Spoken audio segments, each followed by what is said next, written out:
Narito po ito ating talakay ng update tungkol sa mga programa ng kasalukuyang administrasyon dito sa Mr. President on the Go.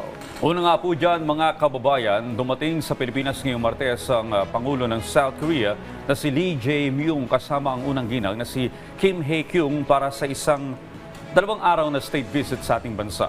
Ang kanila pong pagbisita ay isinagawa sa imbitasyon ni Pangulong Ferdinand R. Marcos Jr. bilang bahagi ng patuloy na pagpapalalim ng ugnayan ng Pilipinas at South Korea na matagal nang magkaibigan at magkatuwang sa rehiyon.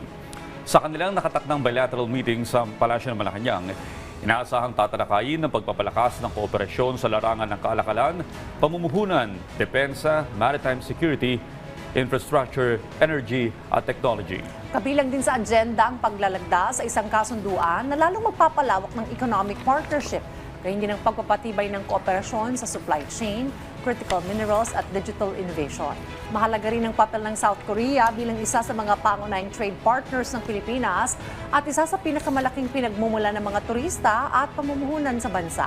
Naasahan na ang pagbisitang ito ay magbubukas ng mas malawak na oportunidad para sa mga Pilipino at magpapatatag pa ng strategic partnership ng dalawang bansa sa harap ng mga hamon sa rehiyon. At yan po muna ang ating update ngayong umaga. Abangan ang susunod nating tatalakayin patungkol sa mga aktibidad at programa ng kasalukuyang administrasyon dito lamang sa Mr. President on the Go.